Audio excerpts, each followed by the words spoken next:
Hi, so hello everybody, and I'm making streaming becoming a regularity now. And we're actually, believe it or not, this is like groundbreaking, I know, but we're on a game. It's unbelievable, right? I'm joined as ever by Snake, and also joined by Lendate in the lobby anyway. I probably butchered that pronunciation. Not just Lendate, Lendate.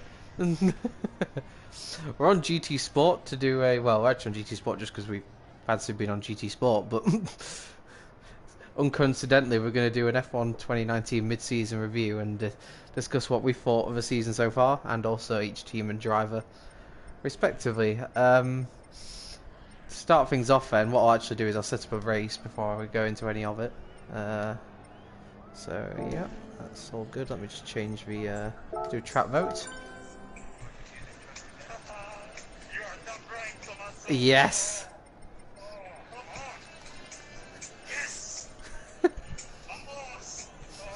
God's sake.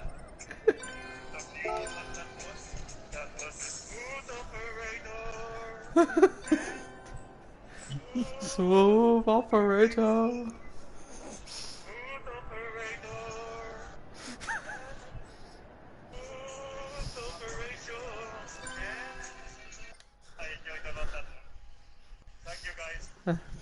And that's Carlos Sainz, everybody. With his interesting singing. Yes, that hungry over. Smooth operator.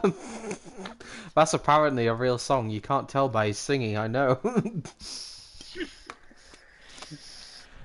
We'll come on to Carlos Sainz and his since we're going to give each team and driver a mark out of 10, can I just say I give Carlos Sainz as singing a 1? I give it a 0. Well, I gave him a 1 because he didn't just he did try to sing. 1 for effort. Yeah, it's like a sympathy mark. I should change the cars. Go M400, why not? Right. So yeah, we'll get on to the. Actually, we'll just start off with a general summary so far. So, how have you enjoyed the season so far? What have you made of the races in general? I felt like the season started very poorly in terms of entertainment. A lot of races were lacking. I'd say the first probably 6 races were really, really dull. Apart from maybe Bahrain, that was the only one worth watching. And then when you got to Canada onwards, it got really entertaining. Since then, every race I've enjoyed watching, and it's been really entertaining right up to Hungary. Even Hungary was worth watching because there was a battle for the lead. Thankfully, something happened in that race because Hungary could be quite dull. So it started off very poorly, but it's coming into the halfway point. Well, more than halfway now. The races have been good. The past 4 or 5 races I've really, really enjoyed. Do you think a contributing factor to that is how close the top 3 teams are? Yes, and most of the time there's been a battle for the lead. I think that helps also. Red Bull's improvements have certainly helped. They've been taking the fight to Mercedes, whereas Ferrari have not. It's been great. Yeah, absolutely. Before we get onto the first driver as well, another thing I thought we'd discuss because there's been a few issues I think this season in regards to the coverage. Certainly in my opinion, anyway. The first thing I want to touch on is I don't know, whoever's in charge of what we see on the TV screen. I don't know, there's been some questionable things, especially the one thing that comes to mind is when Lewis was overtaking Bottas at Silverstone and we just cut to the crowd mid-overtake. I mean, what's that all about? Yeah, the cameras have been terrible this year. I don't know what it is, but half the time we don't see the battles that we want to see, which is really irritating. Sometimes there's some really great battles going off in the midfield, but they're just so focused on what's happening in front, even though there's nothing happening at the time. It's really annoying. Yeah, and a great example of that was China, of course, when we were looking at Ferraris for several laps while the midfield are frantically battling. Yeah, exactly. Yeah, the coverage is way off. I don't know what they're doing. And I think I speak for most F1 fans when I say, more Kravitz, less Chandok. I think Kravitz is such an underrated part of the Sky F1 team. I think he's really interesting to listen to, unlike a lot of them. Kravitz seems to be very intelligent.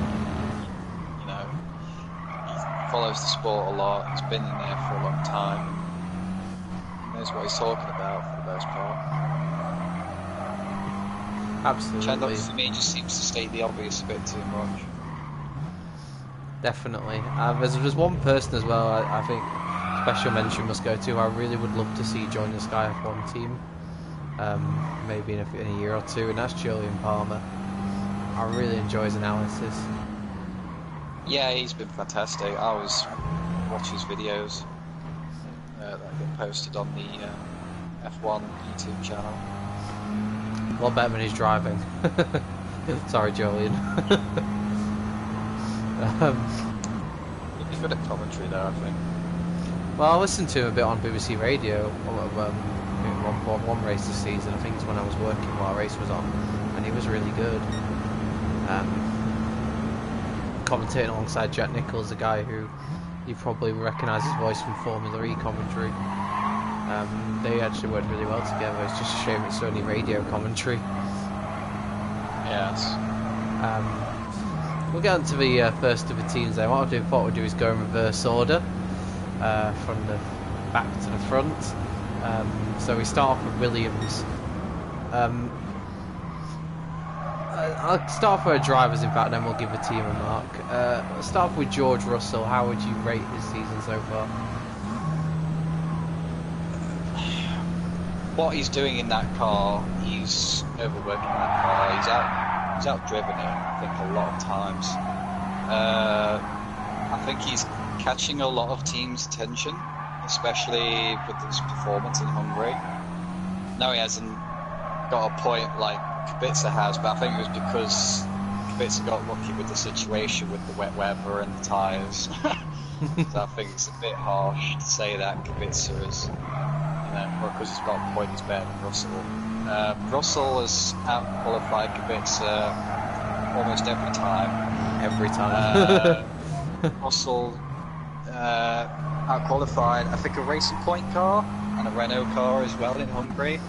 That was really impressive. Which will catch a lot of people's attention. He needs to stay in F1. He's up there with Max Verstappen, Lando Norris, Charles Leclerc. He's one of the next generation drivers for sure. You could say he's a smooth operator. Smooth operator. I just couldn't resist. No, I completely agree. I've been really impressed with George Russell. That performance at Hungary is one of the best performances I've seen in a long time from any young driver.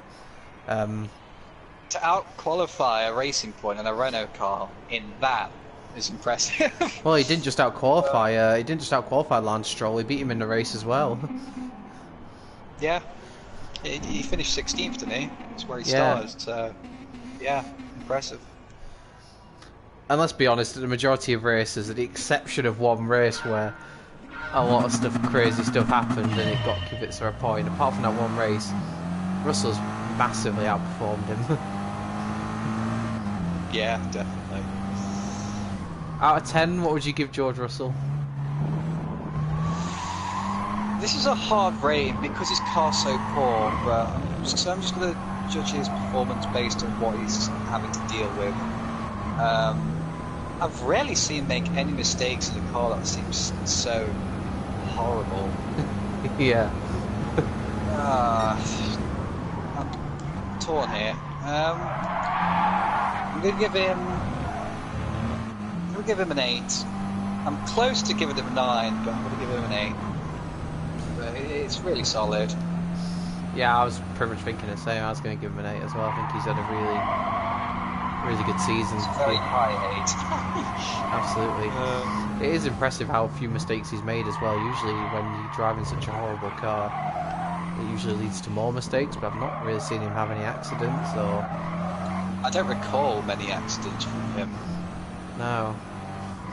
He just looks very, very solid. You can see why he won the F2 Championship. And let's not forget, in the F2 Championship he beat Norris and Albon, who are not doing bad themselves. In F1. Yeah, he's consistent and quick, that's for sure. And that's why he deserves a better team. Absolutely. At least he needs to have Williams improve. And Claire Williams has stressed she wants George Russell there long term. I'm not sure George Russell will share the same sentiment. Not if he gets a Mercedes seat, for sure. Oh yeah, sure, I'll stay with Williams. Nah, Mercedes.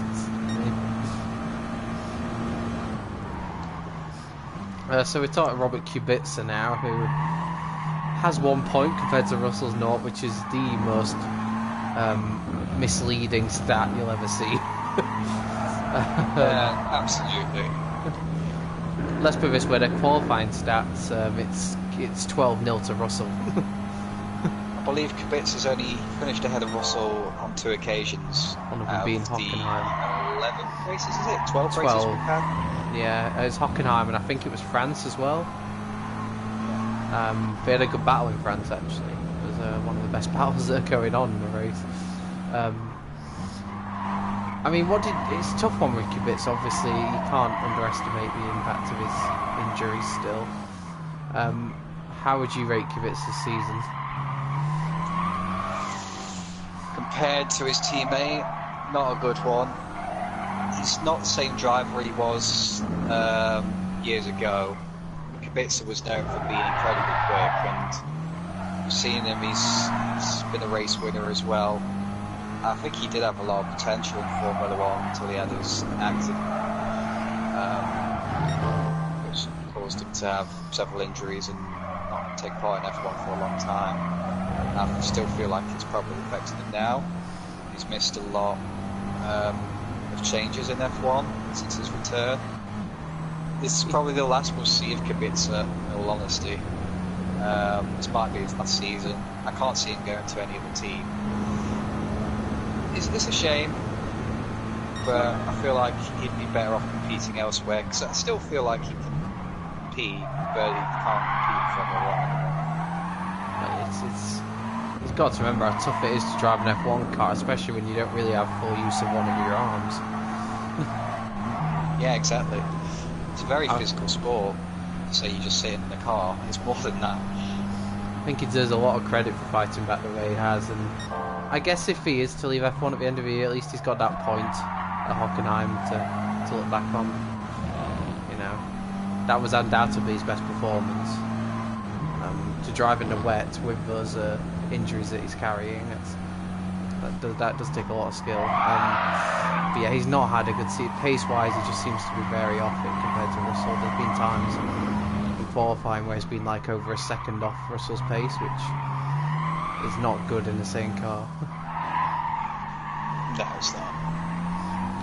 What would you mark Kubica out of? It's a really tough one because I do have a lot of sympathy for his situation. I mean, he's finishing, which is good, but compared to his teammate, he's quite far behind. So, for me, I'm going to have to give him a 4. A 4. His pace is way off compared to his teammate on nearly every occasion. He's had a couple of good performances, but there needs to be way more performances to come. I don't see that happening, especially compared to George. Nice win. Thank you. I think I picked a good car for that race. Got the extra point fastest lap. Oh no, it's not F1. And it's a clean race. Wow, I got so far clean race. It takes for us just to be 2 of us in the race for that to happen. Yeah. Yeah, I'm gonna give Kubica a 5. little bit more generous. I'll give him credit that he did well in Germany. I give him credit that he hasn't really had any big accidents in races, so at least he's brought the car home. But yeah, his pace is not good.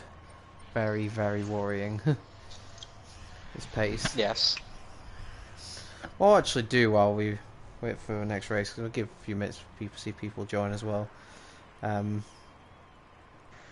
actually I don't actually know who's currently ninth in the constructors.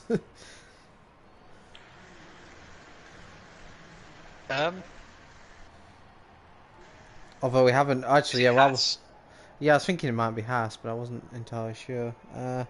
What we're doing actually, we haven't given Williams a mark out of 10. How would you rate Williams' this season so far? Well, they didn't make it to testing in time. They've moved a few people around. They've got rid of Paddy Lowe. Out of all the teams, Williams are by far have performed the worst for me. It's been very disappointing. Claire Williams is a huge question mark over her, whether she should be the leading of the team or not. It's been very, very poor. And the fact that they are slowly improving to catch up with the field is, well, you'd hope to expect that, really, because I can't see them doing much worse. If I had to give it a rating out of 10, I'd have to give it a 3. And those 3 points are just, I'm giving those just based off, well, they are catching up on the field slightly. But it's been very, very poor. Yeah, at least Hungary, there was definite signs of progress. Yeah. So yeah, there's definitely some positives for them, but it's just been one of the seasons to forget, I think. What are you giving them out of 10? Did you say? Sorry. A 3. A 3. It would have been lower, but their recent performances suggest that the car's improving, which it needs to. Well, they were saying, weren't they? Actually, at certain points of the season, it was slower than last year's car. I don't really know how he can go backwards. How can you give him a good rating if you go backwards? And no offense as well. All that time as well, and you didn't have the car ready yet either. It's not good. Not only were they slower, let's face it as well. Last year we had Stroll and Sirotkin. This year we have Russell. So they abandoned their car last year to get the car ready for this year, and they still weren't ready. What's that all about? It's terrible management down there. There's a lot of calls for Claire Williams to hand ownership of the team over. Would you be in agreement with those people? It depends who replaces her. It all depends on that. She's had some good moments, like in her early days, where we've seen the Williams become the second best team almost, just behind Mercedes, and now they're right at the back, and she needs to turn this around. And if it stays this way, I'd say for another 2 years, I think she should go. Yeah, Snake's not voting for a track. Suzuka. Yeah, I'm gonna give Williams a 2. It would have been a 1 if it wasn't for the fact they're improving. They're improving, getting closer to the next team, but they've just had such a poor season. They've only got a point because, well, Germany was just one of those very crazy races. Yeah, I think they've hired 2 decent drivers as well. Russell especially. Russell especially, yeah. Destined You've got for... someone with experience and then someone who's got a lot of pace. Oh, but the crazy thing is, George Russell is driving like someone who's been in F1 for years. He's very mature. I think that's what's impressed me the most. A lot of these young drivers showing maturity. More mature than some of the older people, actually. Very true. Speaking of those older, not so mature drivers, hello Romain Grosjean. We will move on to Haas now. I suppose now I've mentioned his name, he'll probably should be the first driver we mention. How do you review Romain Grosjean's season? The same as last season, really. Probably slightly worse. I don't know why he's still in F1. If I was Gunter Steiner, he would have left last year, at the end of last season. He's had too many chances. He actually could have been sacked at the end of 2017 season because he didn't particularly do that great then. Absolutely shocking. There's so many incidents he's had. Silverstone was the biggest one for me this season. Crashing in the pit lane, I don't know how you do that, and then taking his teammate out in the race, literally the day after that, Silverstone. Unbelievable. So many crashes. Crashing under the safety car, that was last season. I don't know how you do that. He just does things that even stun the commentary team. I've never heard the F1 team so shocked when he binned it at Silverstone pit lane. Yeah. Chandok was stunned. Everyone was like, it's shocking. He shouldn't be there. I rate Maldonado as a better driver because at least he didn't crash as many times. Yeah. Not to mention as well at Silverstone he called it. I thought at the time Maldonado was the worst driver in F1. Now that Grosjean's had a lot of time, I feel like he's probably the worst I've ever seen. It's weird as well because a few years back he was a very decent driver. Yeah, he scored a few podiums. He drove for Renault at the time, didn't he? Yeah, Lotus. Yeah, he did have some. When he's driving well, he's very quick and he's got very good pace. His biggest weakness is crashing. Massive weakness. And he does it way too often. It's not just how often he does it as well, the amount of times he's done it against his teammate this year as well. Well, just watch the Netflix series of his 2018 season, which says it all, really. The fact that there are other teams predicting who's going to crash out first and then getting the prediction right is pretty bad. Yeah, we think Grosjean will crash first. Oh, he did. There you go. So yeah, not only affecting his own races, but affecting his Magnussen's as well at times, especially Silverstone, which was just an all-round his worst weekend, I think, in the sport. Like I say, I agree with you. I don't know how he's still there. Gunter Steiner looks so angry at his drivers sometimes, and yet he sticks. He's so angry, but yet he's not doing anything about it. He needs to change the lineup. Esteban Ocon is free. There's several drivers available I'd pick over him. George Russell, I'm sure he'd like a better car. Not that much better, but I feel like it's an improvement. There are drivers out there. Absolutely, there's plenty of options now. Like maybe a few years ago we were a bit short of good drivers, but there's so many good youngsters coming through now. But there's no excuse for keeping a driver that's doing so badly. I find it hard to believe you can't find a driver, especially a driver in F2, you can't replace him with. Of course, the big rumour about at the moment is that he'll be replaced at the end of the year by Hulkenberg. It's a bit of an odd rumour, really, considering what Hulkenberg and Magnussen's relationship is like. Not sure I can imagine those two being in the same team. But what would you rate Grosjean's season out of 10? I'm not expecting much here. Well, the Haas cars have been that great this season. I think it's the worst car Haas have brought out this season. They just seem to struggle in the races. They've got pace when it comes to qualifying, but the race just doesn't seem to be there. He's had very few good performances. Usually he does well in qualifying, but then in the races he just goes to shop. And it's just ruined. I'm going to have to give him a 1. I'm not giving him a 0, which I think, probably being generous giving him 1, but he's had very few good performances. That's why I'm giving him a point. But he shouldn't be there. The worst driver on the fact he has 6 points up rather than 0 is the reason we haven't given him a 0. Yeah, he's had very few good performances, which is why I'm not giving him a 0. But yeah, he needs to go. Yeah, I'm going to have to give him a 1 as well. Not impressed, and yeah, if he's still on the grid next year at Haas, then I'll be amazed. I don't know how he's still there. It makes a good Netflix series, but he shouldn't be there.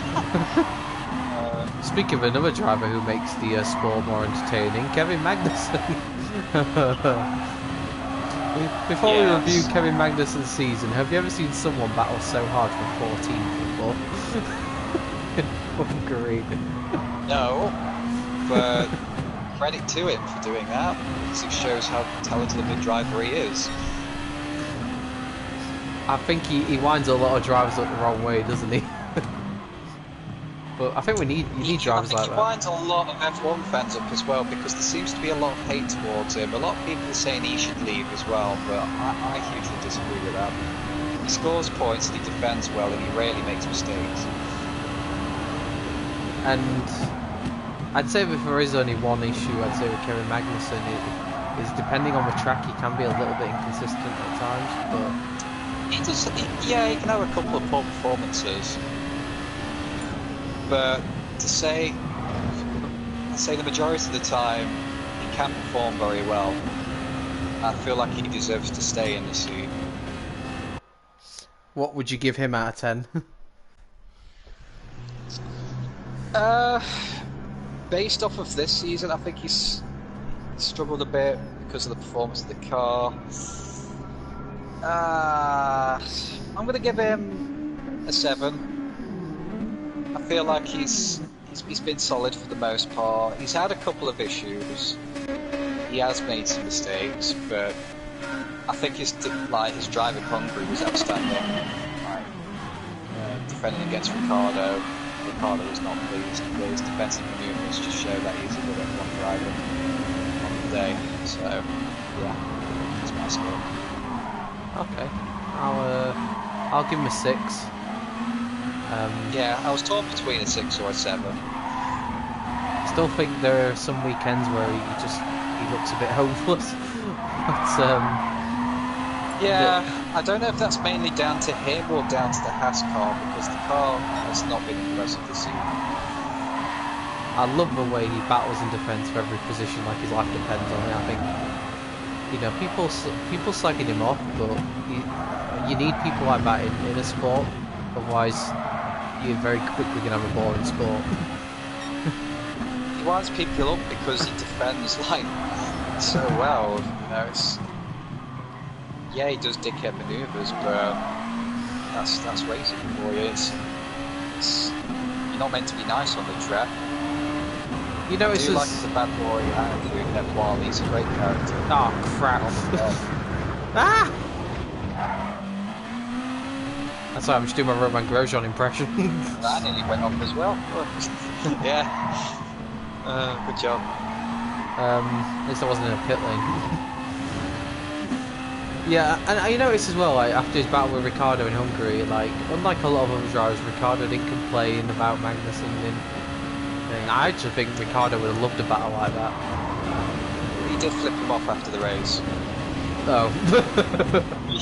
He was not pleased. Literally, as he crossed the line, he went to the side of his car and flipped him off. So he was frustrated after the race. Oh, even Ricardo. Fair enough. Yeah. It was funny to see. I don't know. He's become my second favourite driver, K-Man. He does bring entertainment to F1. You can't deny that. There's been a lot of races that have been boring, and then he just finds a way to. Oh my God, you're down my inside. Oh, what a move! Yeah, I can't have you beating me at Suzuka. This is my track, man. Contrary to the way I've driven. Maybe you say that because there's a guy way ahead of us. Trying to do a Ricardo move. No, doesn't run out of room.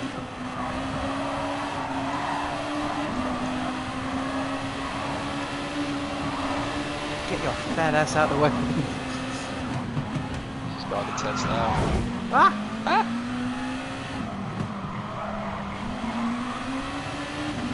Do you remember who likes this corner snake? Kobayashi. Kobayashi.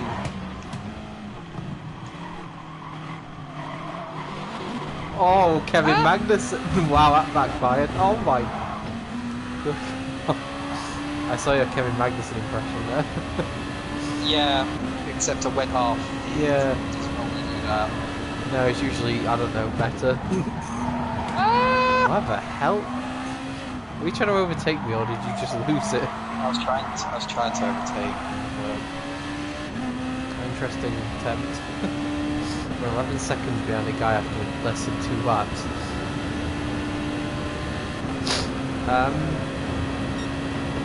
So yeah, I'll give Magnussen a 6 out of 10. What would you give Haas as a team?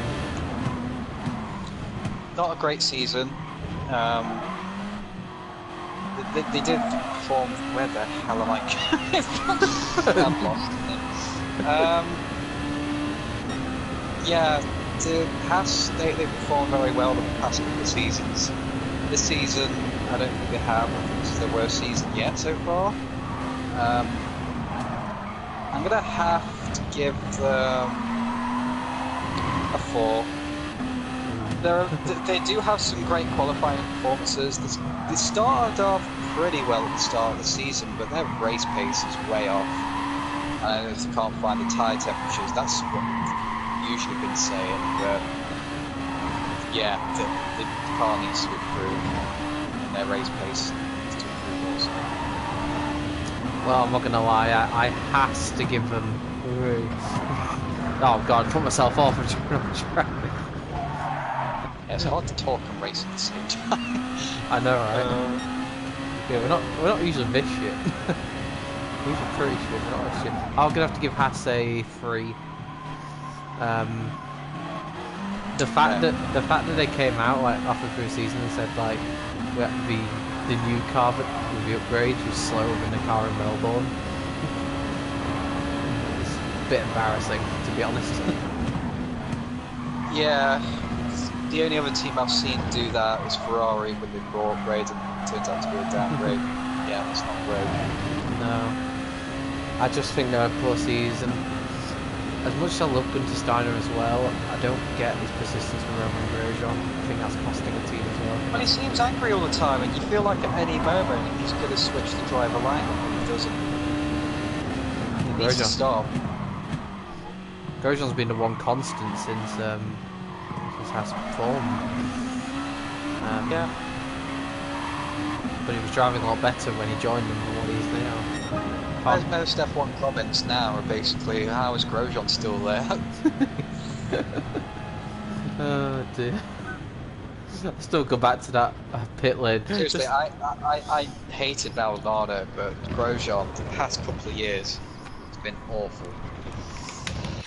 I just remember watching Silverstone practice. But I wasn't really paying that much attention to it. My eyes just turned to the TV just as it showed the pit lane, just a front wing hanging there. I'm like, what the hell's happened?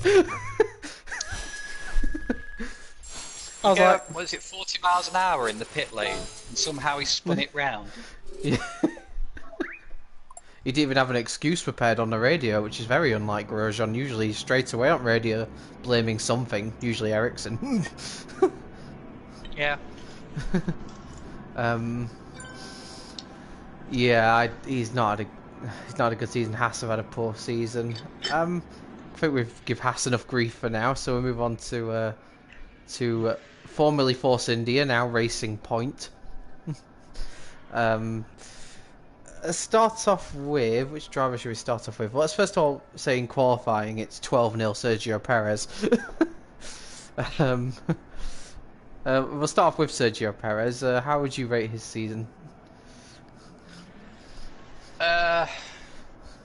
Compared to his teammate, good. Very good. As a driver, compared to the other drivers, average. He's not the same Sergio Perez as he was a few years ago for me. And I feel like they are better drivers than him on the grid. Okay. Would you like... Do you say his chance to be in a top team's been and gone now?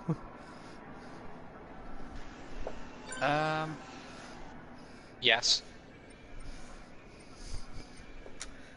And out of 10, what would you score him?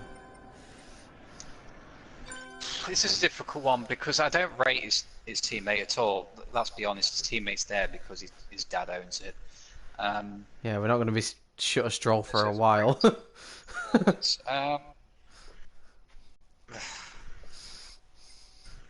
I'm gonna give Sergio Perez a 6. Just because he's doing very well against his teammate, as is expected, and he's had some decent performances. But it's not enough for me to go above the 6 that says, wow, what a great performance by Sergio Perez. He still has his moments. He went off in Germany. To be fair, a lot of drivers went off in Germany, but He was the first one. but yeah, I rate Esteban Ocon more than him, so yeah, it's a 6.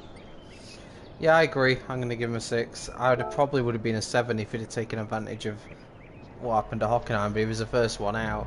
I think he himself acknowledged it was a big error on his part. Yeah. Like you say, it's really tough to judge him against Stroll because I don't rate Stroll. Yeah, very true. The other thing I would say about Stroll, though, is he's better in the races than he is in qualifying. But then again, that's because he's terrible in qualifying. He's only made out of Q1 once in the last, what is it, like 20 races? Yeah. Which is appalling. It's not even like the racing points are that bad either. I mean, Perez has been in Q3 a few times this year, hasn't he? So, the car's not that bad, but yeah, I'm gonna give Perez 6. I think he's been unspectacular. I think he could do better, but he's not had a terrible season either. How would you rate Stroll season, and are you looking forward to the fact that we're gonna have many more years of him in F1? I don't rate him much at all. His qualifying performance, it's worse than Grosjean's. It's that bad. His race performances is the only reason I'm going to give him a somewhat decent score. There's a couple of races where he's performed very well, but it's not enough. Yeah. Hockenheim was his best probe, I'd say. So, I'd give Stroll a 4, based off a couple of very good race results. That's it. Yeah, I'm pretty much in agreement with you there as well. Yeah, I'm going to give him a 4. Not consistent enough, and his qualifying is very bad. No. The car was up quick off the line, right? Yeah, the great start wasn't expecting that. There wasn't enough space.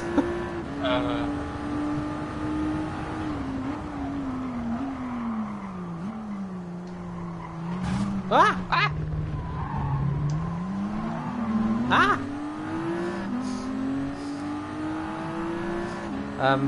Yeah, what about Racing Point in general? Now, I remember Lawrence Stroll when he took over the team, said he's got big expectations for them. Almost like winning titles in the future. Obviously not in the near future, but I mean, how would you rate their season? I mean, Force India used to, of course, be the best of the rest. Racing Point definitely haven't been that. Yeah. What a great chicane we had, by the way. Yeah, I forgot I was driving a Dodge Viper and brakes just did not want to brake.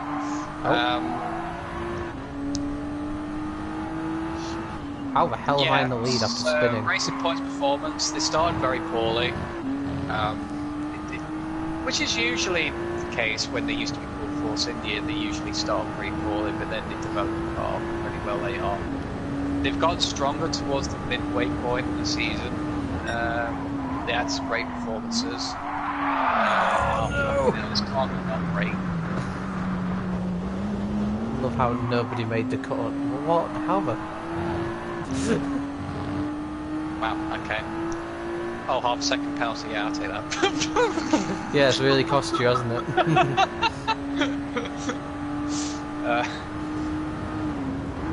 Oh, I can't brake with this thing. Oh, Jesus Christ. If I had to give Racing Point a score, I'd give them a 5. It's been average. They've had a poor start, but they've gotten stronger. They're getting better, and they've scored some decent amount of points. So average. You'd argue as well with Racing Point, especially what Force India used to be. Oh crap! Oh, okay, we both did the same thing. We've all been reset. No one knows how to brake. How have you ended up in the lead out of that? I don't know. Even your penalty's gone.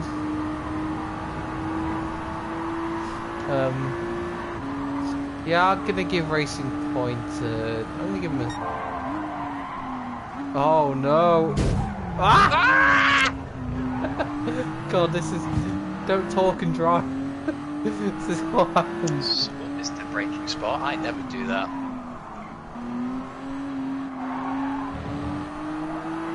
I don't know what you're talking about. I'm gonna give Racing Point a 4. Okay. I just feel like I'd have expected a bit more from them with the extra investment coming in. Obviously they've got Spa and Monza coming up, which are usually tracks that suit Force India / Racing Point cars. So I expect them to do quite well in the next few races. But the problem is the one thing that's really going to hold them back in years to come is Stroll, and it's just he's not going to be replaced. Yeah. Gotta move on. Okay. Come back. Whoever wins this race, it's not who's driven best, it's who's driven the less worse. Yeah. Who's not been so shit. This is not a good race. Well, it's good in the fact we're all really close, but not good in terms of driving. Oh god, this is going to be free of rest.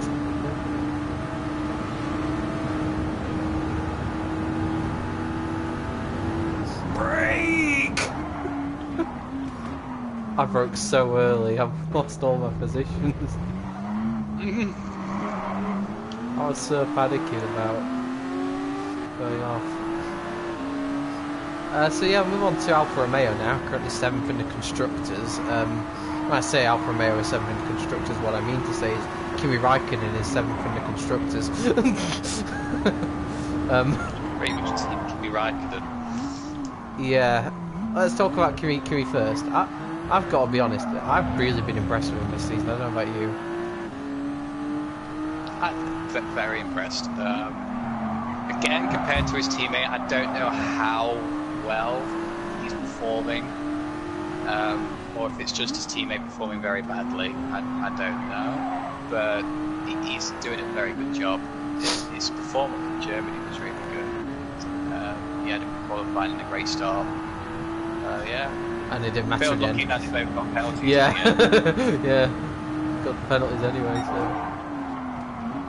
And who's gonna make the chicane? Not me. Yeah. What snake? Oh, what the hell, car? Oh, well, we've lost this race. Ow.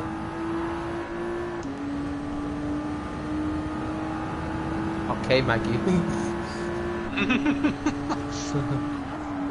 That sounds dirty and I don't know why. Well, he's a dirty boy. Oh. Well, I felt like I could have easily won this race had I just, used my brain. Yeah, me too. I mean, we could have been about 20 seconds up the road if we'd known how to brake. Yeah, definitely. I got a podium. Yeah, top 3. Yeah, literally, the only question mark with Kimi is how well is he doing because his teammate's just so poor. But I'm going to give Kimi an 8 because I think he's had a bit like George Russell. It's really hard to totally judge him, but based off of what we know, he's not put a foot wrong and he's got a lot of points for Alfa Romeo. So I don't think you can say fairer than that, really. Yeah, I'd give Kimi an 8 out of 10. Very good performance. Most of the time seems to qualify in Q3 and make it to Q3. And scores points most races. I think I'm going to leave racing now just because it's so difficult to talk and race at the same time. But yeah, it's weird with Kimi. I often find that in the chaos of a midfield, he's just quietly goes about his business and takes advantage of the others scrapping. Yeah. I mean, it's hard to believe he's 40 in a few months. Exactly. But yeah, a really good season. Something's telling me you're not going to give Giovinazzi an 8.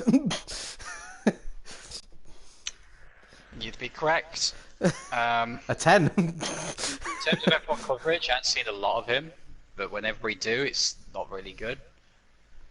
His points, he hasn't got many compared to his teammate. He has one. Very little. Yeah. Same as Kubica. Well, that's less than I thought he had. Yeah. So, I'm gonna have to give him a 2. Compared to his teammate, he's been very poor. He's just very error prone for me. There's been a couple of times he's really clumsily crashed into somebody. Exactly. There was Kvyat in Bahrain, there was Kubica in Monaco. Just really clumsy moves that never looked like they were going to work. I don't think his pace is that good either. I think he's improved a little bit of late, but he's still not getting the points finishes he needs. He was robbed of a few points in Hockenheim due to the penalties, but he was still behind Kimi anyway.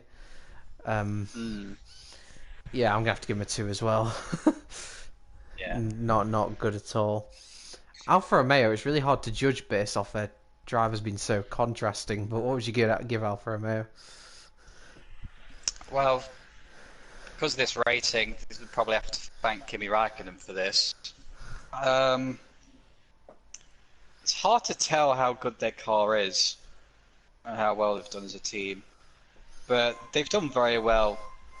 They've done better than I expected. So I'm going to give them a 6, just about 6 out of 10. Yeah, I think I agree with that. I think they've been solid. I don't really remember. I've not seen much of them. I think out of all the teams, they've sort of been the least coverage of the teams, really.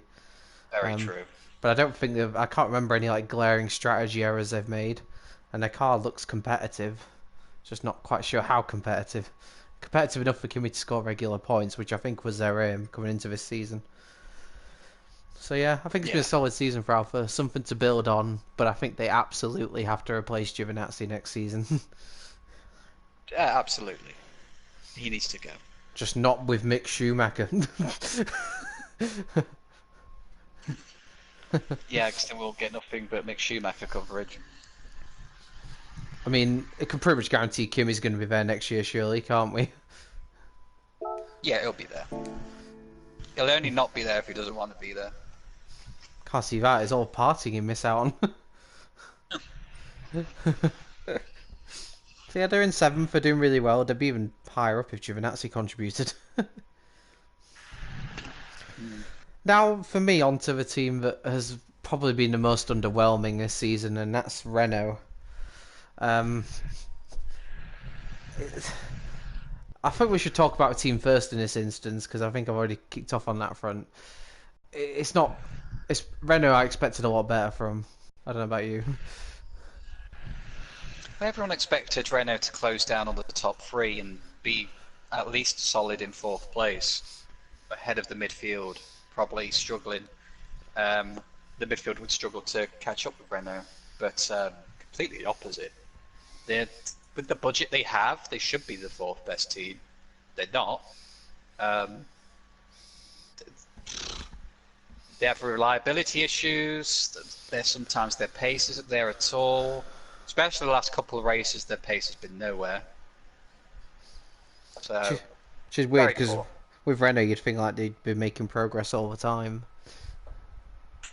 Yeah, it's been their worst season for a while. As for their drivers, we'll go back to their team afterwards and give them a mark. But as for their drivers, how would you rate Danny Ricciardo's first half of the season at Renault? For what he's had to deal with the team, very good. He's adapted into the car very quickly.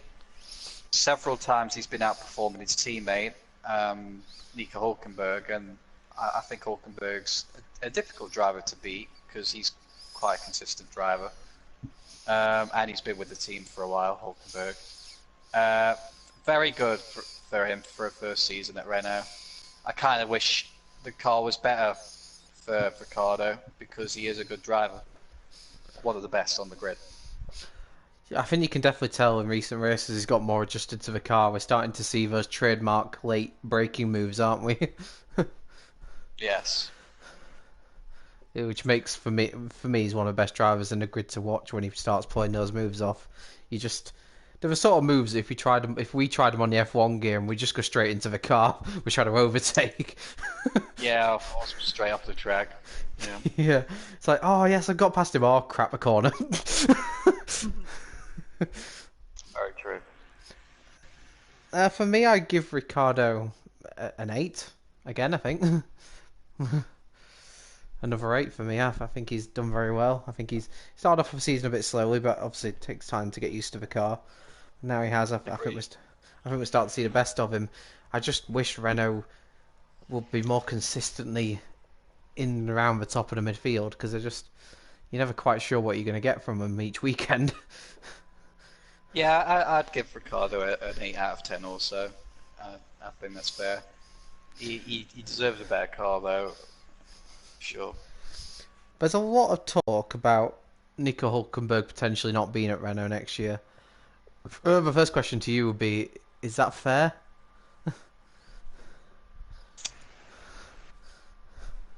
Hulkenberg's recent performances, I don't know what it is with Hulkenberg, but whenever he seems to be performing really well and he could end up on a podium potentially or in the top 5, he seems to falter. His crash in Germany was a big mistake, which is very unlike him because he's quite a consistent driver. It depends who they replace him with. I can't think of many drivers who would make a good replacement over Hulkenberg. Well, the main driver being linked is Esteban Ocon. Would that be a good replacement? I don't think there'd be much of a difference. I think Hulkenberg should stay in the team because I don't think there's any other drivers out there that can perform that much better. If Ocon was to go to Renault, then I can see why Renault would be swayed to pick Ocon over Hulkenberg, because Hulkenberg has been with Renault for a while and he's never had a massive standout performance at Renault. He's consistent, he scores points, but he doesn't wow people with his performances. Decent driver, but he's not a great driver. Yeah, and whenever there's a chance of podium, a bit like Germany, he just seems to make a mistake. Like the pressure gets to him. I don't know. I mean, obviously Germany was a weird race. That corner caught out many drivers, so I cut him a bit of slack in that regard. But yeah, I'm gonna give him. I think this has been one of his weaker seasons recently. I'm gonna give him a 5. There's been several chances where he's been put in a great position and he's messed it up. Are you going for a 5 as well, or are you going for something different? I'm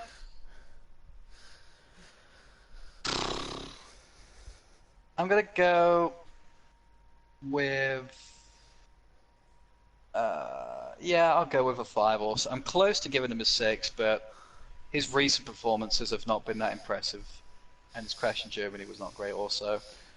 So yeah. Absolutely, I agree. And the fact Renault is 6th in the constructors for that reason could be a bit. You might think it's a bit harsh. I'm going to give Renault a 3.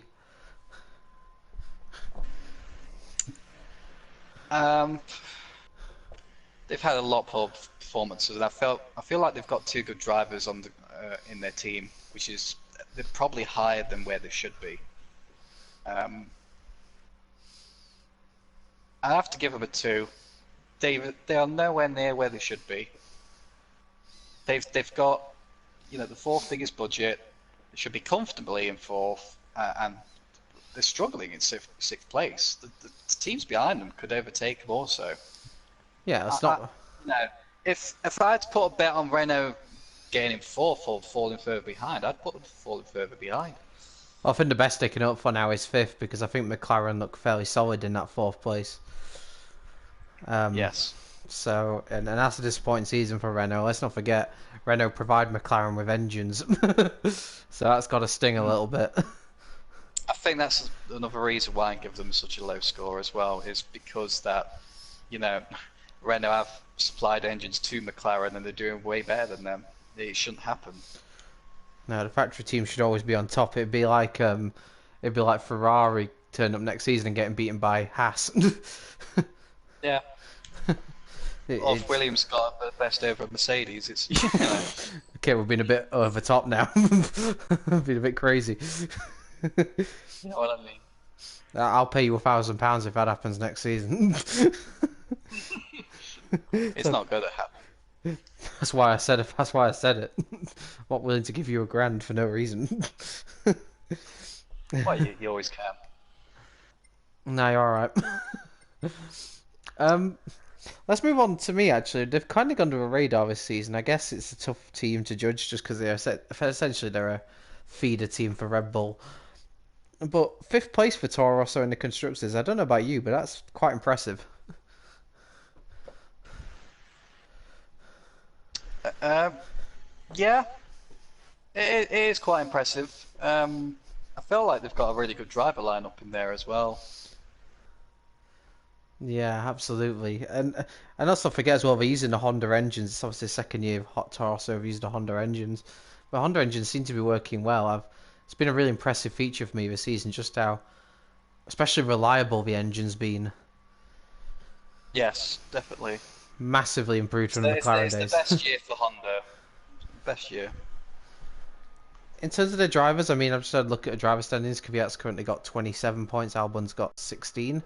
Um, in terms of it, like sometimes you look at the points, a bit like with Kubica and Russell, and also Stroll being ahead of Perez in terms of points as well. And they can be quite misleading, but I feel like with Kvyat 27, Albon 16, that's quite a fair outlook of how it's been at Toro Rosso. I think Kvyat has had the edge, but I would say both of them have done good jobs. Yeah, the more experienced driver of the two should be ahead, and that's what he's doing. Great performance. It's nice to see him back in F1 and performing well again. He needed to take the break out of F1 because he was very depressed after he got demoted from Red Bull. He seems like he's found his form again, and he's performing very well. He's the driver I would pick to take the second Red Bull seat. Whether that will happen, we'll have to wait and see. But Kvyat's performance, very good. The podium was fantastic. It was great to see. I was really happy for him to be on the podium in Germany. I'm going to give him an 8 out of 10. But very, very solid season for him. Yeah. There seems to be a really good competitive bond at Toro Rosso as well. We saw that. I don't know if you remember the battle they had in Hungary where they went side by side for like half a lap. That was amazing. Yes. You know, there was no contact, but it was really close, exciting wheel-to-wheel racing between the pair. I'm like you. I mean, I'll say both my driver ratings now. For me, I give Kvyat an 8 and I give Albon a 7. Yeah, I'd give Albon a 7 also. He was kind of a bit overlooked, would you say? What with like Russell and Norris coming in, Albon was sort of went under the radar a bit, but I think he's shown just how talented that F2 grid was last year because he was only third in the championship. He's got some talent there. He just hasn't wowed me as much as, say, Norris, Russell, Kvyat. I feel like he's just slightly behind those drivers at the minute, but he's doing well, and it's only his first season, so that's The key for a first year, I think, is not make too many mistakes, and he hasn't made many from what I can recall. Yeah, and he's performing well behind his teammate. He's not that far off yet. Yeah, his points are helping. I mean, you could argue that Alfa Romeo and Racing Point would be at a similar level in terms of points, but they're just being let down by a driver. Whereas I think it is Albon's points that are helping Toro Rosso in the. Oh, absolutely. So I give basically for me, I'd give the team a 7 as well because I think they're having a good solid year. Yeah, I think a 7 as well. I agree with you. I think Franz Tots deserves a lot of credit as well because I think from what I've seen of him, he's always been able to control the rivalry between the two teammates very well at that team. I think they have to give Toro Rosso a lot of credit as well because they were a team that took a gamble with the Honda engines last year. And if it went for Toro Rosso, Red Bull would probably not have Honda engines at all. They probably would have stuck with Renault. Yeah, definitely. That's been a very good season for Toro Rosso, and full credit to them. The most improved team though now, fourth place in the constructors, McLaren. They're comfortably in fourth. And let's talk about my two drivers, Lando Norris and the very musical man, Carlos Sainz. Smooth operator. Very impressed with these two drivers. I always felt like Sainz was the underrated driver when he used to race with Max Verstappen back in the Toro Rosso days. I still feel like he's an underrated driver, and again, this is probably his best season so far. There's a lot of drivers on the grid this year that are driving very well, to be fair. Carlos Sainz is one of them. Lando Norris, great debut season, and performing well also. They also get on really well as well, which is I think really important in a team. Yeah, fantastic partnership. And you can see why that McLaren decided early to keep both drivers for next year. Absolutely, the bond between them is really good, and both drivers have been seriously impressive. I mean, in terms of the points, Sainz is on 58, Norris is on 24. I think Norris deserves a few more points. I think he's had a little bit more bad luck in some races than Sainz. He's had a couple of car problems at times, and I think, to be fair, Lando's a very good team player. His performance in Monaco was great. I can't remember exactly what happened, but he basically helped Carlos Sainz gain a few points in the race. So he sacrificed himself in order for Carlos Sainz to get a good result. And I think there was a great team strategy. There was a race recently as well. I don't know which race it was. I think you might remember which one I mean. There was like a safety car came out at a really bad time for Norris and cost him quite a few points. Yes. And I think he actually helped Sainz in that race. He drove with a dodgy car in the French Grand Prix as well, and he still managed to get a couple of points in the end. Yeah, wasn't he like holding off like 3 cars at the end? Yeah, and he was struggling with the car. Yeah. So yeah, they both had really good seasons. Sainz has absolutely been a smooth operator. Especially his last 2 races. Well, let's put this into context here. The McLaren is nowhere near as quick as the Red Bull, but Sainz is only 5 points behind Gasly in the Drivers' Championship. Yeah. I mean, it's pretty incredible when you think about it. I mean, that's not just down to Sainz, and we'll get on to Red Bull after this, but for me, I'm seriously impressed. For me, I'm going to give Sainz a 9 and Norris an 8. Yeah, I'd give a 9 to Carlos Sainz and an 8 to Lando Norris. Very good performance. The reason I'm not giving Lando a 9 just yet, because I feel like Carlos Sainz is performing slightly better. But you'd expect that with an experienced driver on the grid. Yeah, I think Carlos... very happy performance. If I was the McLaren boss, I'd be very impressed with both of them. I'd argue it's a partnership in terms of like how they performed with the car that they've got. I'd argue they've been the most impressive like driver lineup. Out of all the driver lineups, this is probably my favourite driver lineup. Very impressed. They work well together. Also, I think a lot of teams would be happy if they had these 2 drivers. And I think I speak for a lot of F1 fans as well when I say it's nice to see McLaren doing well again. Yeah, the only thing I'm disappointed about is could it have been different had they stuck with Honda? Thanks, Alonso. Yeah. Yeah, as good as Alonso was and probably still is, I think the team has a better atmosphere around it without him. But Lando's biggest weakness was keeping his team happy. Yeah, absolutely. There always seemed to be some sort of like conflict with his team wherever he went. He wasn't happy with his car, he always seems to damage the team around him. Rather than encourage them to do that. He never seemed the same. He never seemed as happy after his two championships with Renault.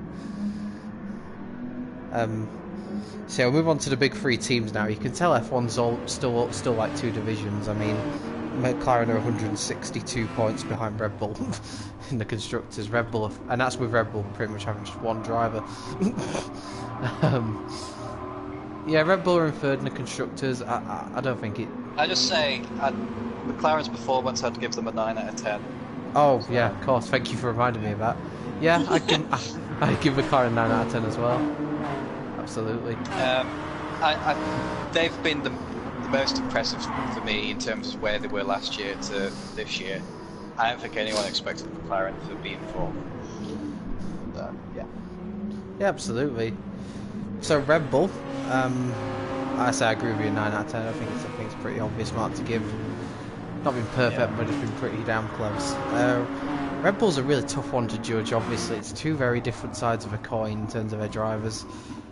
I think first of all, some words on Max Verstappen, who we've previously had a lot of doubts about, but this has definitely been his best season by a long distance.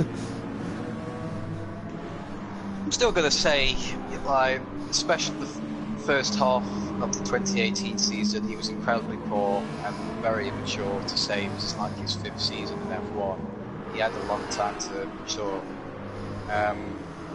Well, even in Brazil last year, when he showed some immaturity, Esteban Ocon tangled up with him. So he did have moments of immaturity, and which was very poor. This season, though, fantastic, absolutely fantastic. He's shown a lot of maturity this season. He hasn't tangled with anybody just yet, so that's good. He hasn't made any major mistakes, and his finishing is incredible. His pace is always good. Almost every weekend he is incredibly fast, and he finishes incredibly well. It feels like almost every weekend he brings the best out of the car. Absolutely, I couldn't agree more. I mean, yeah, I think I've been accused in the past of being a little bit biased against him, but I've always said I'll give him credit where he deserves it, and this season he absolutely deserves it. He's run the neck out of our Red Bull. I genuinely don't think he could have got much more out of it. By far. Absolutely, and I think in a way he's sort of made it as exciting as it is at the front, because he's been able to mix it with the Mercedes and really threaten them. I think at the moment Lewis would consider Max to be his closest rival on track. Yeah, I'd say so at this point. I think we've seen that in the past couple of races. I'm torn for Max Verstappen. What mark to give him? I'm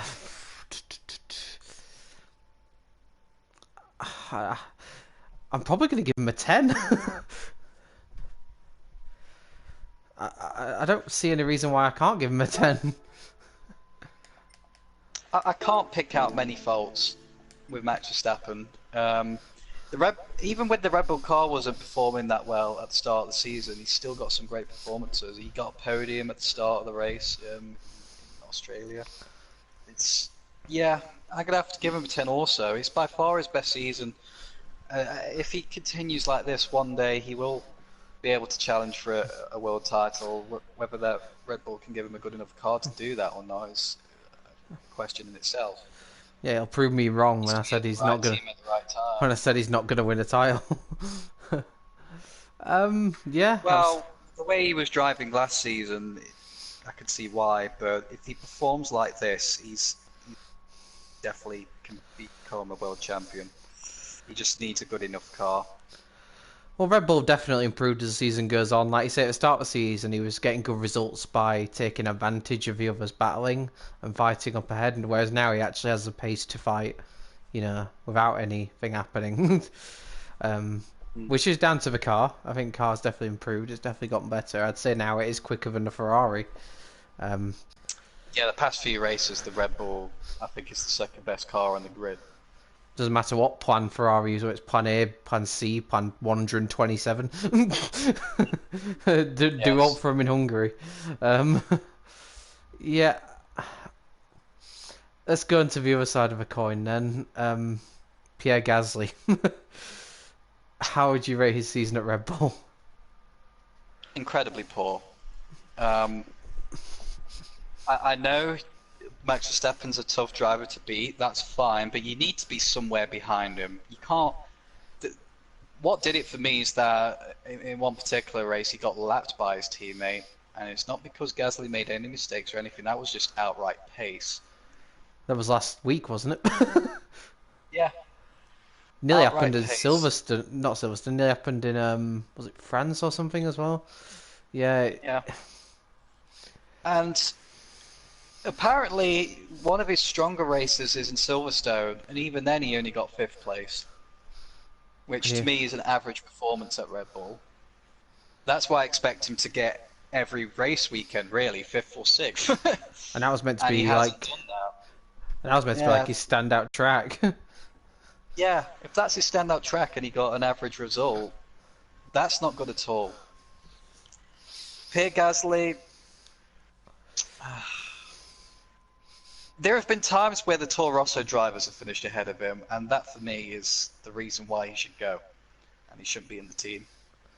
I'd give him a 3 out of 10. I'm gonna give him a 2. Um, Yeah. another big issue I have with him is not just his lack of pace, which is a genuine worry. Like there's times in qualifying, he's lucky if he gets within half a second of Max, which just isn't good enough. But also in the races as well, I find that when he gets stuck behind a midfield car, he doesn't get past them very quickly. No. And I don't think Max Verstappen, if he ended up caught behind a midfield car, I don't think he'd have that issue.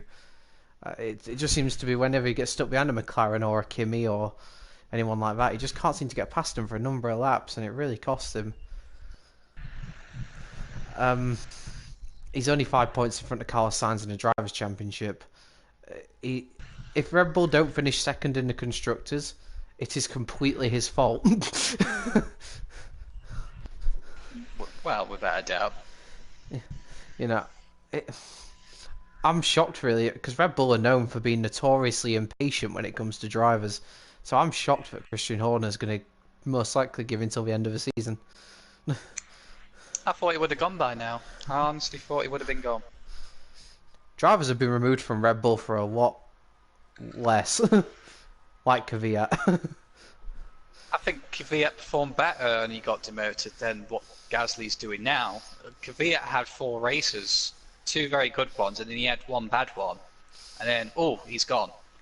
I think it was just mainly because they wanted Max Verstappen in the seat, and that moment was a perfect excuse for Kvyat to get demoted. And they now seem Um, unwilling to put him back in. I want to see Kvyat back in the Red Bull seat because I felt like he deserves it and he's earned it. They want a number 2 driver, which is fair enough, but the problem is Gasly's not there to take advantage if Verstappen has a problem.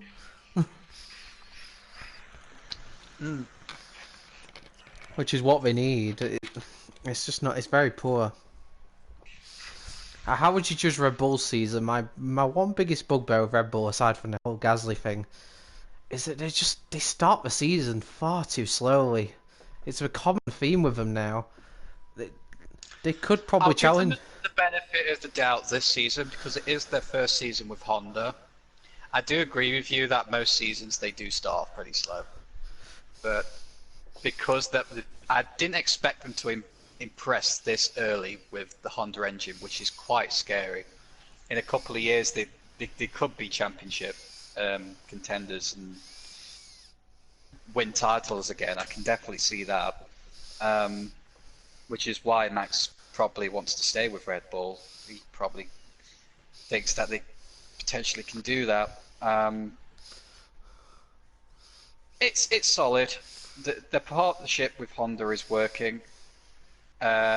Team strategies most of the time they get it right. I'm gonna have to give them an 8. They've improved as well towards the halfway point, summer break. I can see them winning a few more races before the season's out, for sure. Yes, they're the only other team to win races other than Mercedes. Don't forget. Yeah, we'll get on to the next team in a minute. Yeah, I'm gonna give Red Bull an 8 as well. I'd give them. I'd have given them lower if they weren't with Honda because obviously, like I say, it's a transitional period with Honda. I Um, think what they've done with Honda is has been very quick in terms of how well they've improved. I thought it would take them a lot longer. let's be honest, what they're doing with Honda is what we were hoping would happen with McLaren. Yes, It just didn't and happen. I felt like as soon as Honda went over to Red Bull, it was a great opportunity for Red Bull because now they've got an exclusive engine supplier now. Honda is theirs. There is genuinely now 3 teams in F1 that should be winning races. Yeah, there should technically be four if Yeah, Renault were able to get further in front and spend a bit more money. yeah. But Give yeah, Renault, there's definitely three Renault, teams. give Renault the benefit of the doubt. I think it was always going to take a few more years, but they do need to be showing more progress than what they are at the moment. Um, And they do need to spend a bit more. well, they spent a lot of money on Daniel Ricciardo I to don't bring think him. that was the right call. uh, I think he's one of the best paid drivers on the grid. um, yeah, he is, I think. um, yeah, give Red Bull an 8. I think, like I say, the only reason I haven't given them higher than an 8 as well is just because they just start the season a little bit too slow for my liking, and they're persisting with a driver that clearly isn't quick enough for a top seat. It's not a great driver lineup. We've got one great driver and one terrible driver. They need to balance that. Yeah, if Verstappen has a reliability problem, that's Red Bull's race fucked. Because they And have, Gasly's performances is affecting them in the constructors. They could be second now, yeah. but Well, they still could be second because of Verstappen, and because of Ferrari's. Well, we'll get on to Ferrari in a minute, because we'll get to Ferrari now actually, because I think that's pretty much Red Bull discussed. Ferrari. I remember when we did our pre-season predictions, we streamed that, and we were so worried about Ferrari's pre-season testing pace. What has gone wrong? I don't know. Even I felt that Ferrari were going to be very tough to beat this season, especially at the start. And I think they did show signs that their car is the quickest car on the grid at the start of the season. They looked incredibly quick in Spanish testing. There have been races where I felt like they have been quicker than any other team, but they just Bahrain, haven't delivered. Bahrain, Baku. Baku, Yeah. Germany. Um, so the pace is there, but it's not always there. It seems like they struggle to get their car into the right window. Their car seems to be fragile, and I think Hungary was a perfect example of that. It doesn't seem to be good around corners at all, which, if you said that last year, was the complete opposite. I The was gonna Ferrari say, was usually good around Hungary and Monaco and really good around corners. Now it seems to be only good down the straights and high speed corners, but any other corner, they're slow. it's flipped around with Mercedes, hasn't it? It really has. It's a role reversal. Now Mercedes are good round corners and probably not so good down the straights.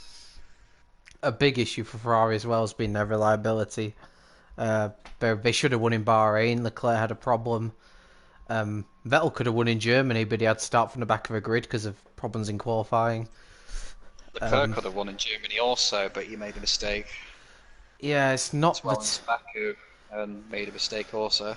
the team have made a lot of strategic errors, and the drivers have shown fragility at times as well. Understandable to an extent with Leclerc because it is his first season in a top car. Less understandable from a four-time world champion. Yeah. How would you rate, first of all, how would you rate Sebastian Vettel's season? He's had some good performances towards the mid-season break. I don't think the car is always there to potentially win races. His performance in Germany was very good. Hungary, it was pretty solid performance as well. For a He's, four-time champion, I'd say he's been very average. He actually rated himself a 5, and I think that's probably fair. I think he's had Yes. a very average season with some poor results, but he's had some good results as well. It's been a lot of retirement talk as well. I've predicted he will retire. I've seen a little bit of a change of his demeanor in the last few races. He looks a little bit happier than what he did. Um, He's had some good performances recently. yeah, I think he understands that the Ferrari isn't capable of challenging, at least for this year anyway, for a title. maybe based off his demeanor change, I'm probably wrong on the retirement thing now, and I'd expect Ferrari to keep the same lineup next year, but yeah, he needs to. I think the biggest thing is if he's under he needs to cut well when he's under pressure, cut better, because there's been a few times this year that the pressure's been put on him in races and he's cracked.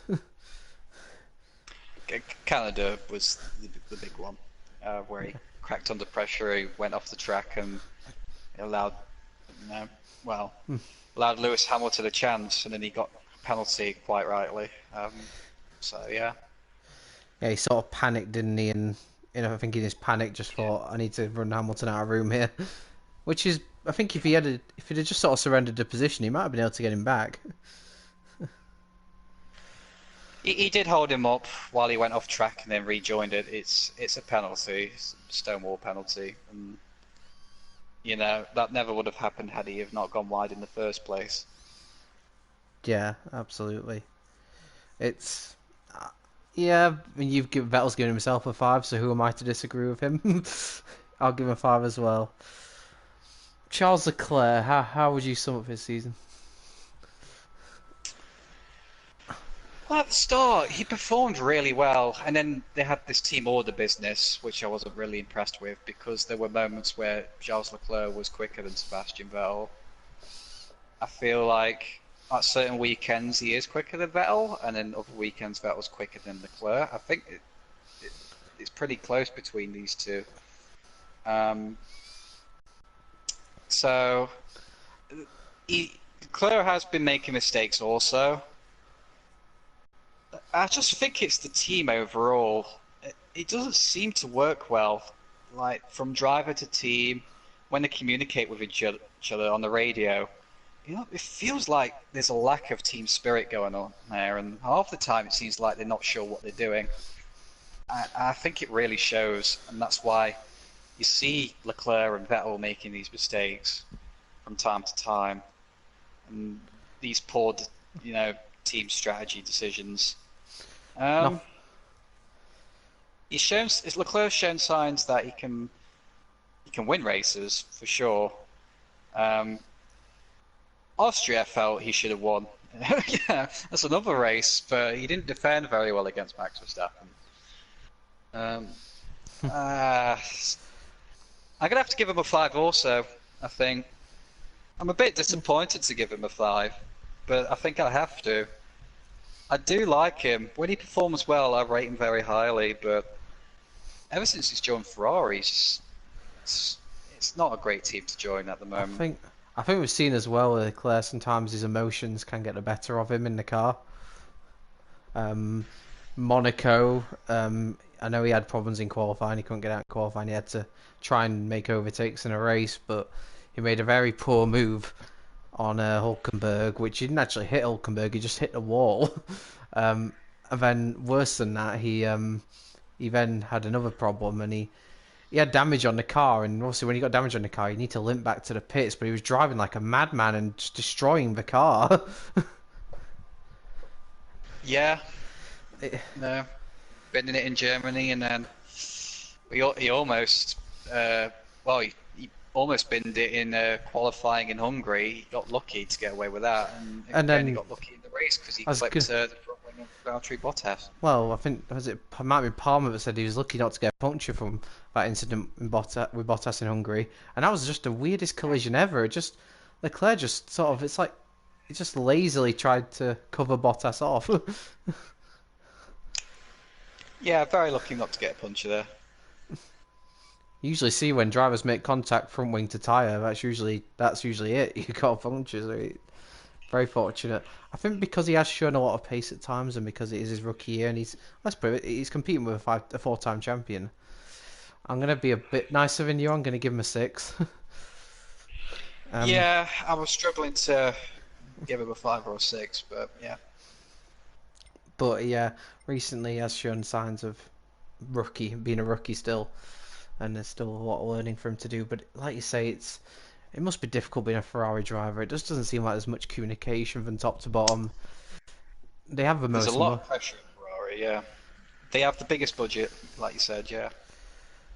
They made the very controversial decision to get rid of Arriva Bene for Binotto, which I don't think has worked out at all.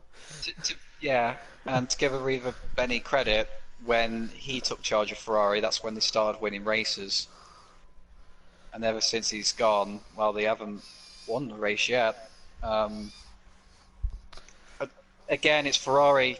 If they're not happy enough to just sack people left, right, and centre, they're lacking consistency. And honestly, I felt like they should have kept Arriva Bene. Yeah, When they got rid of him at the time, I was like, that's a bit harsh. They should have kept him, I think. he was But yeah, he was very passionate, and whenever I think that showed, the team spirit there, and he I think Vettel was motivated positive them. as well. He Yeah, did, big time. Binotto to me Benito just seem it's all one face. like it was like a politician.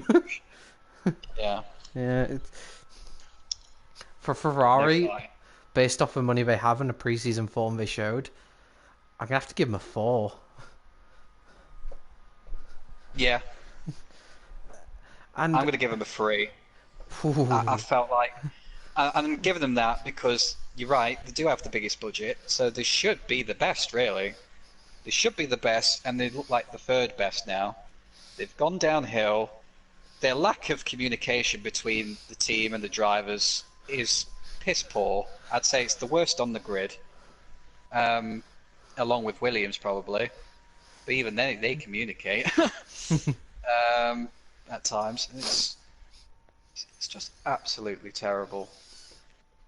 let's put it this And way: the sacking are terrible as well. It's poor decisions, when we were poor doing our, strategies. you think when we were doing our predictions in March before the season started, if I'd have said to you that Ferrari weren't going to win a race, for the first 12 races of the season, I think you'd have probably told me to lay off the booze. Especially looking at testing. I think everyone was expecting them to do what Mercedes are doing now and comfortably leading the championship. Yeah. Not even the case. Not even close. The only, I think the only They're part, not even the closest challengers to Mercedes at the minute.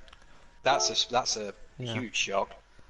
the only advantage they have really in terms of over everyone else, I'd say, is their engine. I'd say they're probably the quickest in the straight line.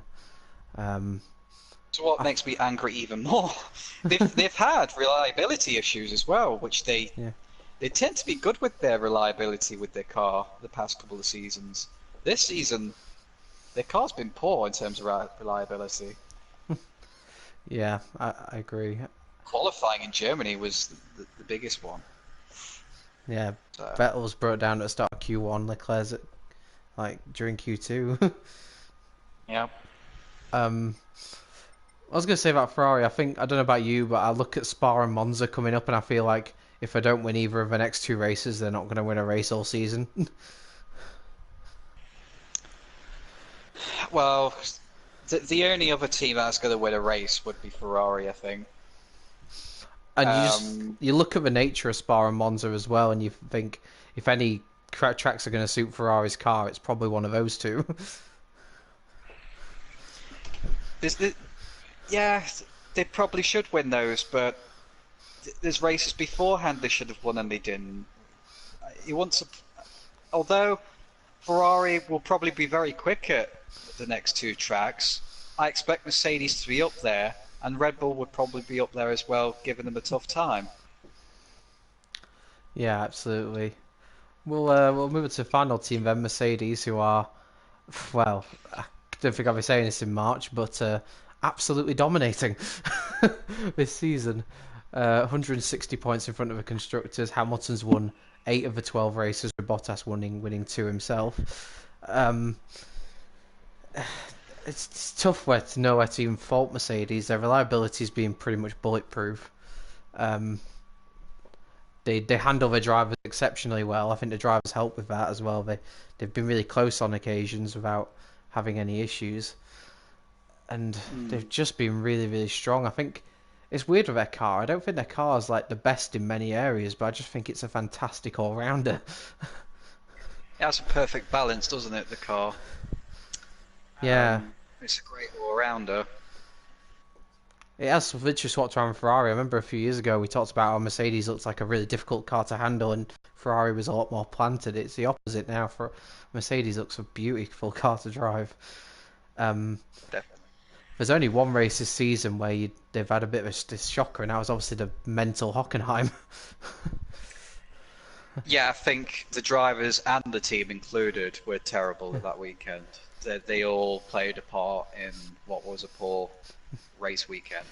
You could excuse Lewis a sense in that because he was very much under the weather that A poor weekend. performance, nevertheless. No, he still managed to get points. Still, still performed better than his teammate, might I add. So yeah, That for me was Bottas's title hopes pretty much gone for me. I think that was his opportunity to really gain on Lewis, and he didn't take it. We'll start off with Bottas actually. Would it be fair to say that the start of the season promised so much for Bottas and it's kind of fallen away? well, he had a couple of race victories, didn't he? And he looked like he was almost at the same level as Lewis in terms of performance. Wherever Lewis won, he was right behind in second place.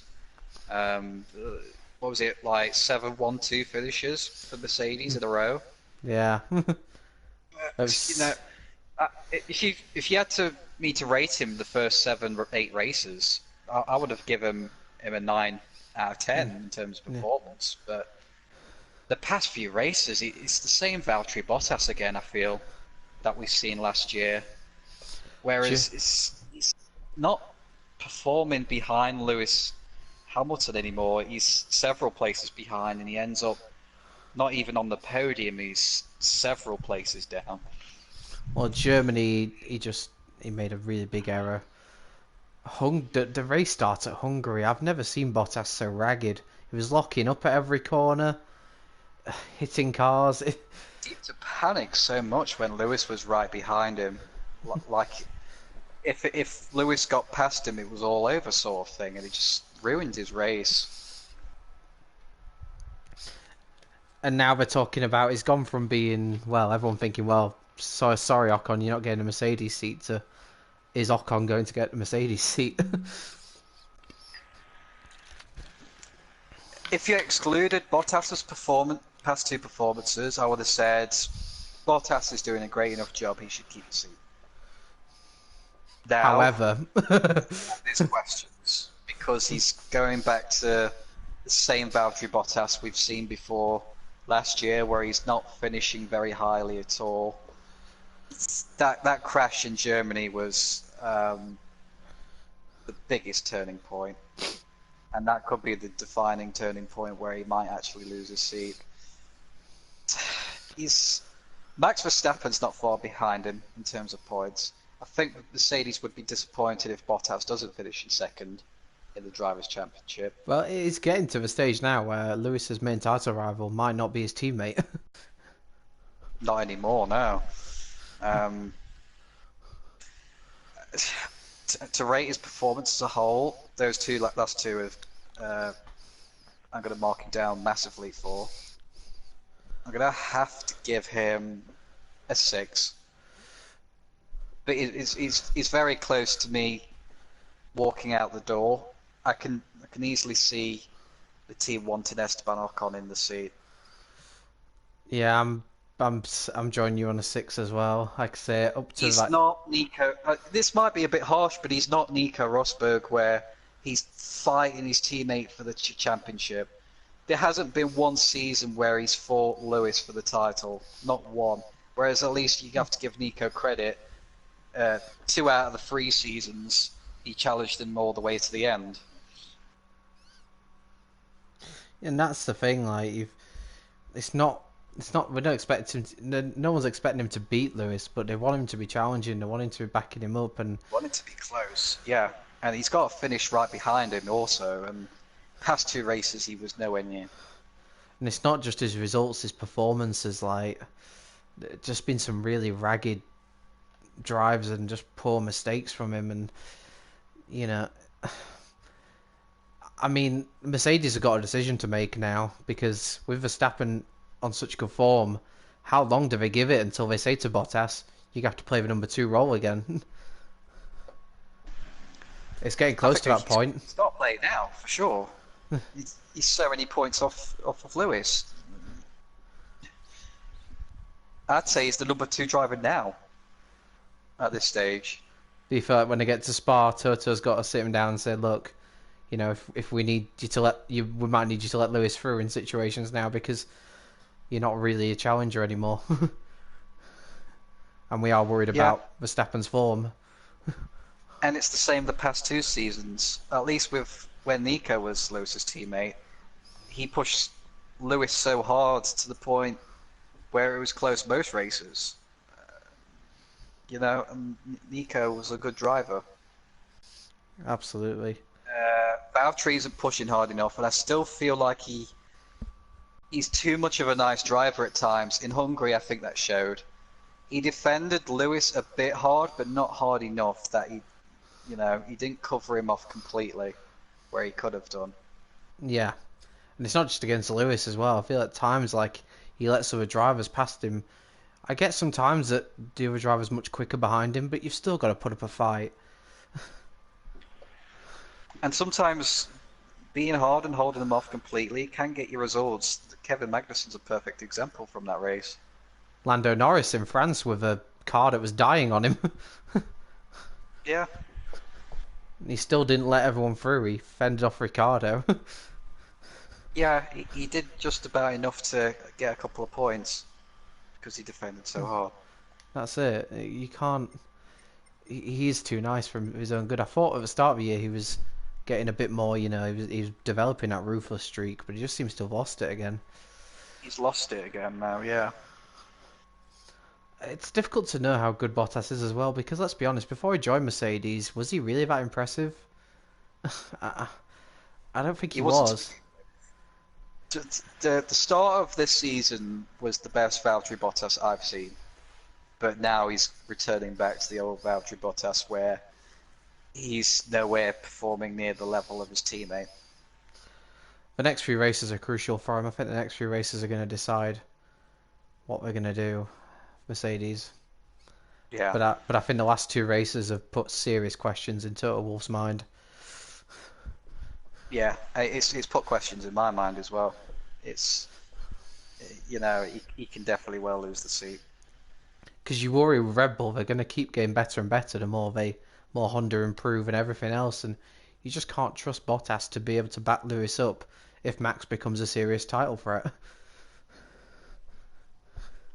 Absolutely.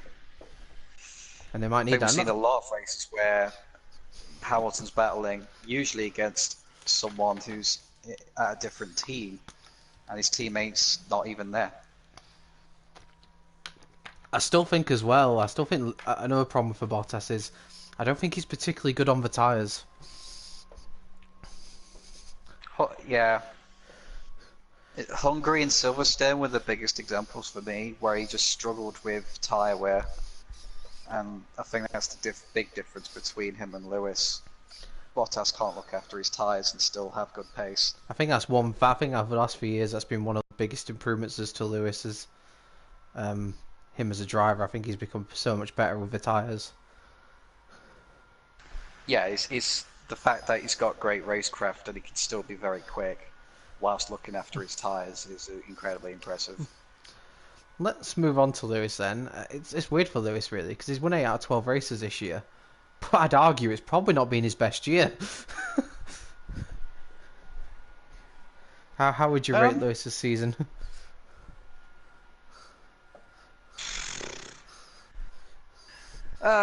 It's a tough one because in terms of race finishes, it's actually his best performance yet. It's usually it's the second half of the season where he performs really well. But his first half, I think, has been incredibly impressive and his best yet. His qualifying performance could be a bit better. I felt like he's had better years where he's qualified better. Um, it's he's performing very well. He's, he's on race day. You can never ever rule him out for victory ever. He's We so made that good. mistake last week. We ruled him out. Yeah, I ruled him out. I've done that many times. I've ruled him out at certain races and stuff like that, and then out of nowhere, Lewis finds the pace and seems to get victory. I don't think anyone expected him to win in Germany in 2018, and yeah, he did. Bahrain 2016, Hungary 2019. Yeah, Lewis is one of those where you go into qualifying or you go into a race, and even if the team doesn't look good or if Lewis hasn't performed well up to that point, you can never rule him out until the very end. I was a bit worried about Lewis's recent form, but Hungary for me looked like the old Lewis Hamilton. That just ability to pump in lap after lap. And the way he reeled in Verstappen was so impressive. He's still in his prime. Um, it's hard to compare his performance to last year's performance. I felt last year, I think he performed better. I Yeah. think Ferrari were very, very tough last year. I felt like Ferrari should have been Vettel's year, but Hamilton was just acing it almost every time. This year, I feel like the Mercedes car is better, which has helped Lewis a little bit. But he's still performed very well, regardless. If you don't give him a 10, you're admitting up to now Verstappen's driver of the year. In terms of race results, it's better than last year, but I felt like they had more competition last year, Mercedes. So Lewis, he was better last year, I think. So I'm going to give him a 9. His performance in Germany was not great. Yeah, it was not ill whatsoever. Yeah, I get that, but I'm not going to use that as an excuse. It still wasn't a great performance. There's been a few other races as well, like Australia. What did he finish like 30 seconds behind Bottas? And Yeah, but he still finished second, so I didn't and mind that. But Austria didn't perform particularly that great, but fifth place was not bad. yeah, Very, very good season for Lewis Hamilton. Very consistent, very quick. He's got a good team around him. But he deserves it because he is the best, best driver on the grid still for me. I don't care what Because anyone's. he knows how to build a good team around him, and that's how he gets performances. Because even on a bad day, he'll come back the next day fighting even stronger, and he'll still encourage the team to do well. And that's exactly why he does well, and that's what Fernando Alonso needed to encourage the team what to do. Do you think that was in a way how Lewis was so good in Hungary, because the disappointment to Germany spurred him on as well, gave him that extra bit of motivation. Of course, absolutely, and the fact that he keeps encouraging the team to push harder, to keep going, is the reason why the team's so successful in the first place. I think that's why probably Michael Schumacher had such a good car for such a long time. Obviously, it helped that his teammate wasn't allowed to race him, but Oh, he encouraged the team around him. I have my criticisms of Schumacher, but I think the way he was, I think it was perfect for the team. He always kept them motivated and always Yeah. pushed them.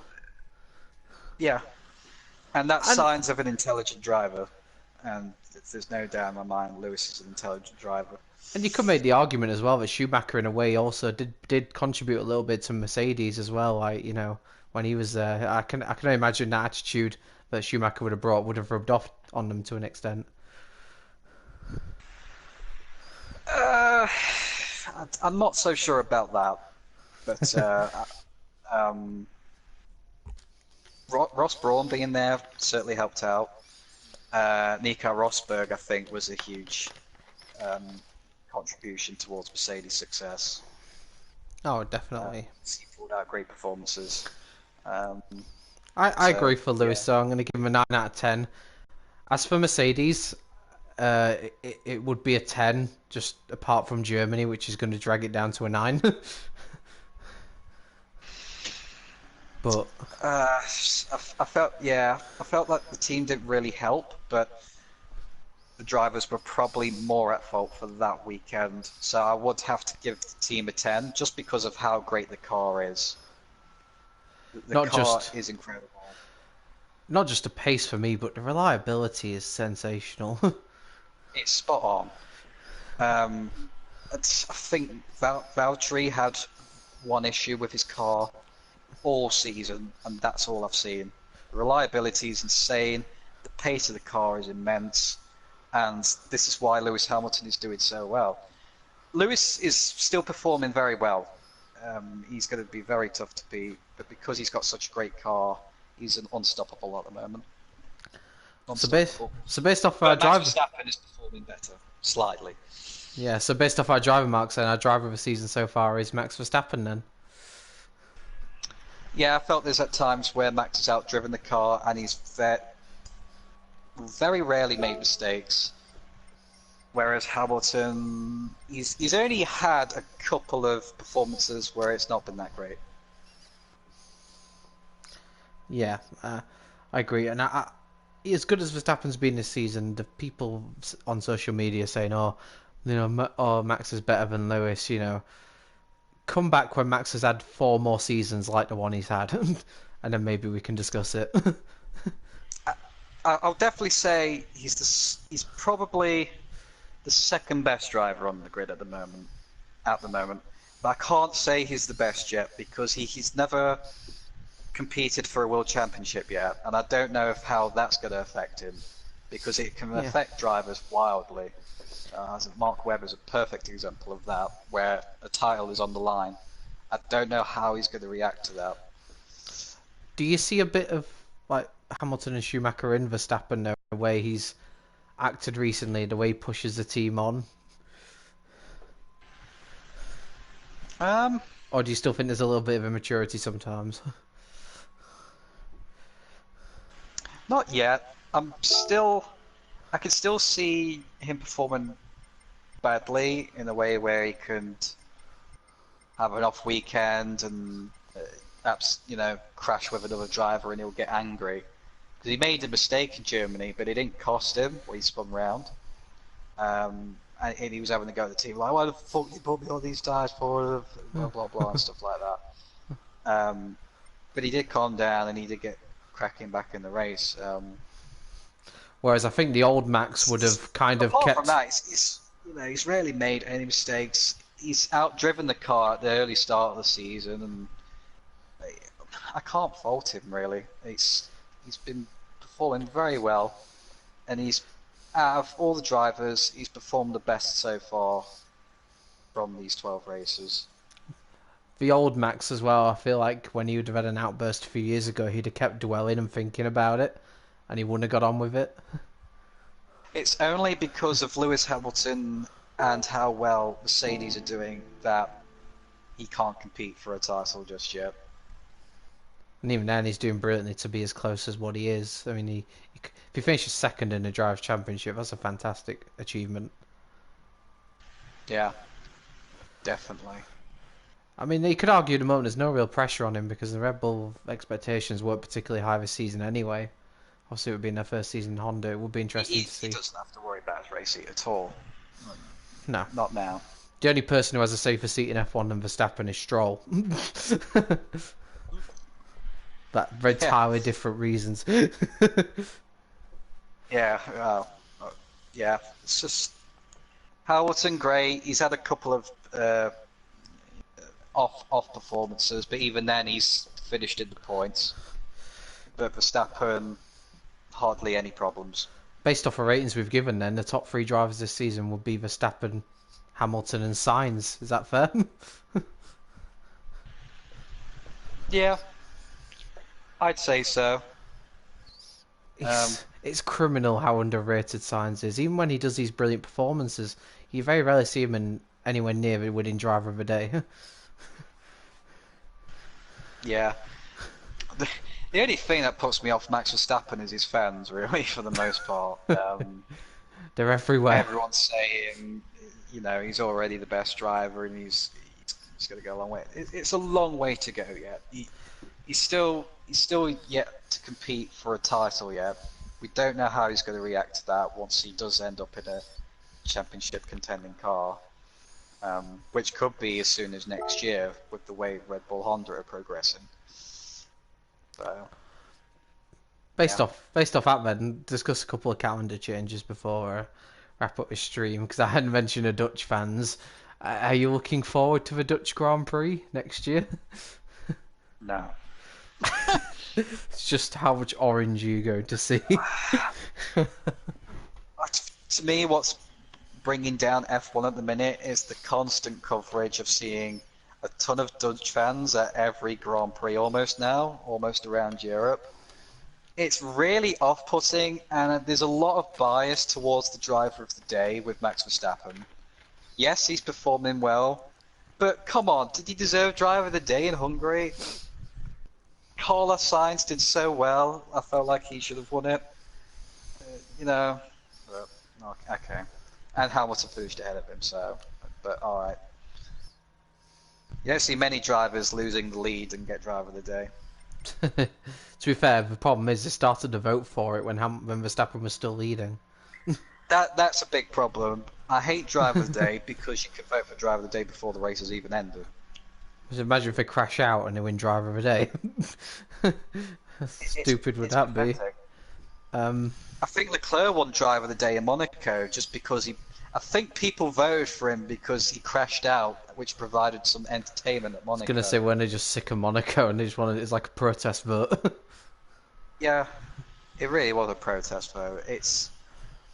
I don't think the public should vote for driver of the day because I think there's a lot of bias towards Verstappen, Hamilton at times as well. It should go down to a pundit, an F1 expert, personally. We're talking Like about they do with football. there's a lot of discussion about the calendar next year. Obviously, the addition of a Dutch Grand Prix. From what I've heard about the track, it's quite narrow and difficult to overtake, which is the last thing we need. Um, it's not a street track, unlike the other track which has been added, which is Hanoi, the Vietnam Grand Prix. Is the addition of more and more street tracks worrying you? I think it comes down to money now. They want to add more tracks onto the calendar. 21 is more than enough for me. I think 20 is the maximum they should have. The problem is 15 probably the minimum. 21's a bit too much now. it's not. I mean, fair enough if there were 21 great tracks, but we have a lot of tracks on the calendar that are just not good to watch. Abu Dhabi, No. Russia, Monaco. There is quite a few that Hungry at times. Australia, Yeah. which would never work if it wasn't the first race of the season. French Grand Prix. Yeah, French Grand Prix. There's too many now. The addition of these tarmac runoff areas are not helping. There's a few tracks that are getting removed for next year, which they're not my favourite tracks in the world, but there's many more tracks I'd rather get rid of. Like the Spanish Grand Prix is being removed from the calendar for next year, obviously replaced by the Dutch Grand Prix. There's no doubt in my mind that the loss of Alonso and the addition of Verstappen's kind of brought about that change. Makes sense. Yeah, and then there's rumours that either the Brazilian or the German Grand Prix is going to be going now. I really don't want to lose Hockenheim because over the last couple of years it's provided most of the entertainment. Hockenheim and Interlagos should stay. There's rumours they're going to replace Interlagos with another Brazilian track, which could be a street circuit. That's a big mistake. Yeah, I mean, I know there's been a lot of... The only reason Abu Dhabi and Sochi are there is because of money. Only reason. Obviously, the big news this season, though, I am delighted that the British Grand Prix has been saved. Thank God for that, because it's one of the very few fantastic tracks on the calendar. And it's one of the tracks you can't lose. You really can't. It's been on the calendar since the start. It always provides good Fantastic racing. circuit. Yeah. It's a driver's favourite. It's a fan's favourite. Plenty of overtaking. And it gets shown on Channel 4, so you'd have to listen to Paul de Rest and Chandok. Yeah, I miss Channel 4 commentary.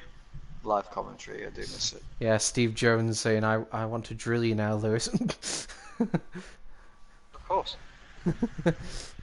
There's been some track news over the last few days. I don't know if you've heard about it. I don't know how you feel about it as well. I know that the Mexican Grand Prix has had its contract extended. Feelings on that? I still have yet to see an entertaining Mexican Grand Prix. I'd be happy if that was gone off the calendar as well, to be fair. The only part of that track I like is the stadium section. The way the fans are like surrounding the track. Yeah, that is nice, but that's practically the only good thing I could think about that track. Hardly anywhere for drivers to overtake, and it's just so... I can't think of a good Mexican Grand Prix we've had there yet. It's another generic track, isn't it? Yeah. Boring. The only couple of tracks that we've added to the calendar in recent years that I've enjoyed, and even like Baku's hit and miss, but at least it has a potential to be exciting. And Austin is the main one. Austin was probably the latest best track that they introduced. Baku is has its good moments, but yeah, Austin's fantastic. That should definitely stay on the calendar. Yeah, Bahrain's another good one as well. Don't know what it is about Bahrain, but it always seems to deliver a good race 90% of the time. Apart from when they added that god-awful section into it in 2010. Yeah. That was one of the worst ideas I think that's ever been come across. Up there with elimination qualifying. Yeah. So yeah, that's pretty much the F1 mid-season review. We've decided that our driver of the season so far is Max Verstappen. Didn't think I'd be saying that a year ago, and didn't think 4 months ago I'd be saying that Ferrari wouldn't have won a race. But is what it is. The good thing is for us Lewis Hamilton fans is that a 6th title is looking good, and maybe just maybe the Schumacher record can be beaten. I believe I've also rated Ferrari as the worst team at the moment, but I think they deserve it. I think you gave Williams a lower score. Can't remember if I gave them a 3 or what. I can't remember. Oh, well. You gave Williams a 2, I think. Yeah. Well, joint worst with Ferrari, and that's quite fair, I think. Wow. And to be fair, we voted as our joint best team Mercedes and McLaren. Yeah. If I had to edge it to one, it would be Mercedes. But that's no shame on McLaren, that's for sure. Alright, so what we'll probably come back for the end of season review, back in which will be like, well, the last race ends on 1st of December, which just shows how long a calendar is now. Around Christmas time, yeah. Yeah, I mean, we won't be long until we do the end of season review, and we'll have to do pre-season for 2020. Yeah, exactly, yeah. So yeah, can't wait for that. I'm sure there's going to be plenty of driver changes coming up as well over the next few months to be announced, and hopefully the drivers that we want gone will be gone, apart from Stroll. And yeah, so yeah, looking forward to that. Thanks for joining, and yeah, I probably won't be doing no stream for a while now because there's not really much to preview or predict. So yeah, we'll join you in. So we're back in December when Nottingham Forest have a new manager, and Stoke City are still on no points. Ouch. Until then, bye.